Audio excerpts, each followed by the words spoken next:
Welcome to Seabed Television. In order to boost export business, fast-track export procedures, and enhance the efficiency of trade processes under the African Continental Free Trade Area, (AfTaC), the Minister of Marine and Blue Economy, Chief Adeboyega Oyetola, has said that the federal government has licensed more export terminals. The minister, who was represented by his chief press secretary, Mr. Ismail Omigbidon, made the statement during the Maritime Reporters Association of Nigeria lecture, MAMAL 2024, with the theme, AfTaC, Dismantling Trade Barriers, Navigating Regional Trade, which was held in Lagos. As it is being exposed here, is the number of government agencies that we have at the port.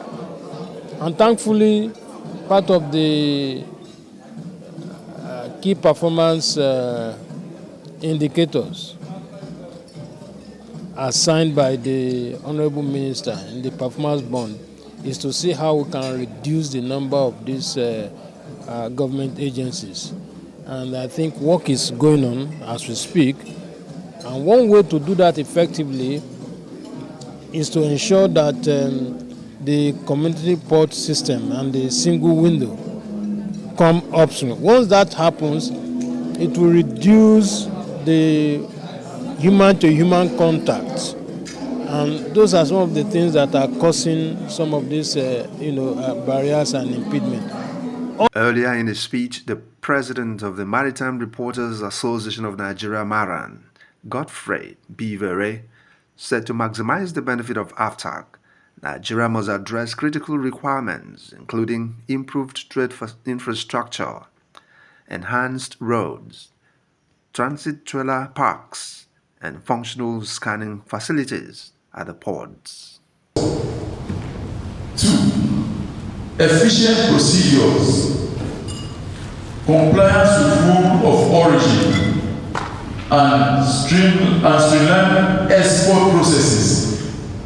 3. Capacity building, training custom officers and other stakeholders to align with AfTaC protocols. 4. Investment in maritime assets, with intra-Africa freight expected to increase by 28% and maritime demand by 62%.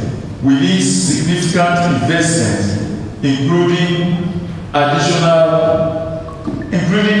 the addition of 100 vessels to facilitate transport. The former president of the Association of Nigerian Licensed Customs Agents, Dr. Farinto Collins, in his paper presentation, highlighted how foreign shipping lines have lost regards to Nigerians.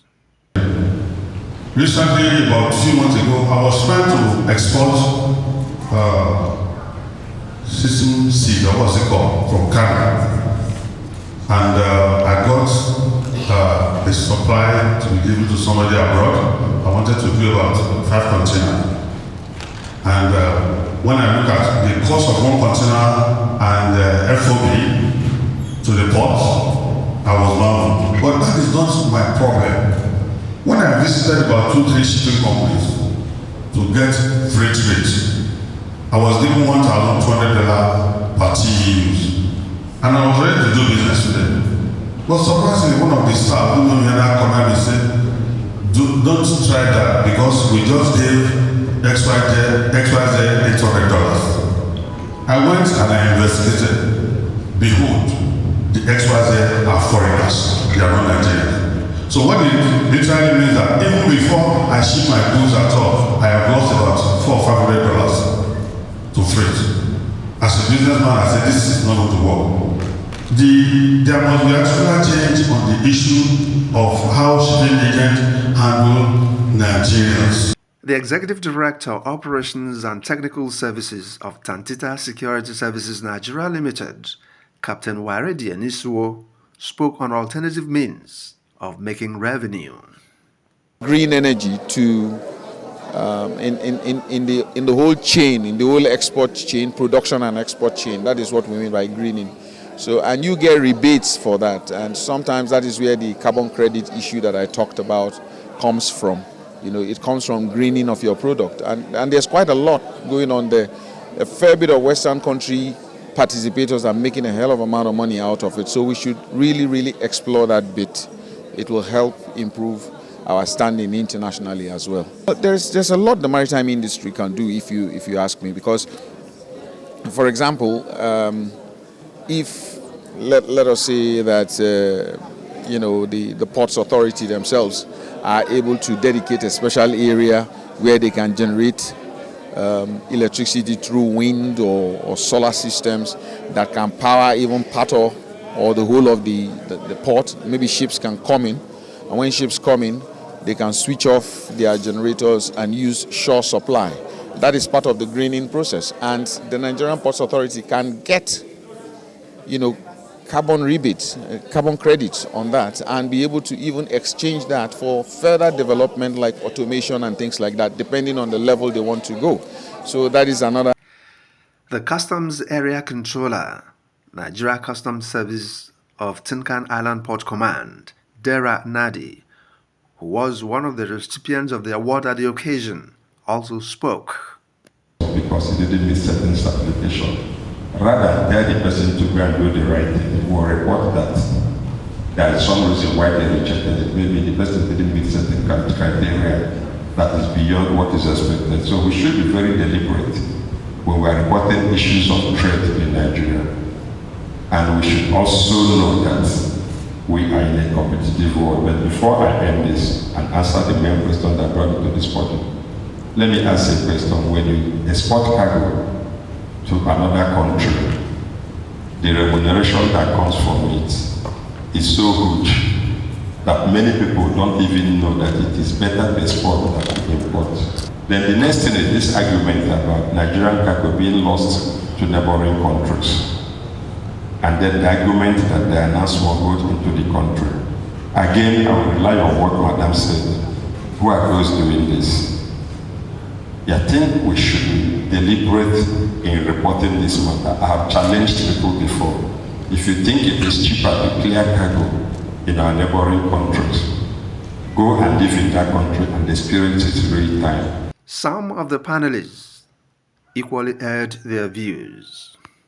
Instead of focusing on national shipping line, which I don't say is bad, neither am I saying is good, let us focus on removing custom duties on vessel acquisition first.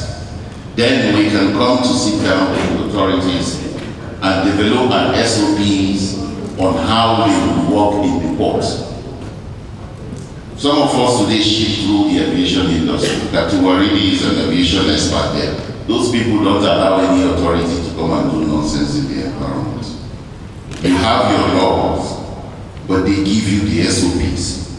This is where immigration is supposed to stay. And this is how much time we want immigration to spend. This is what we don't want you to do in our environment. If you go to the tribes and go to other things, FOB does not profit us. So the basic thing we should do is CIF. CIF can make it work because we will collect the money for the cost of the vessel, cost of the product, and then we take insurance and freight, go outside the country. So that is the only way to make this country move. And if Nigeria could go into the white list, all those arguments of compliance, refusing our papers, our equipment outside the country, we follow the regulation of the other countries.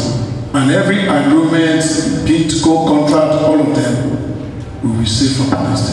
Although Nigeria is crossing all the T's and dotting all the I's to ensure that export procedures is seamless, all stakeholders in the port industry have been urged to ensure that they join hands to make sure that AFTA becomes beneficiary to Nigeria and all other African countries. Thank you for listening to Seabed Television.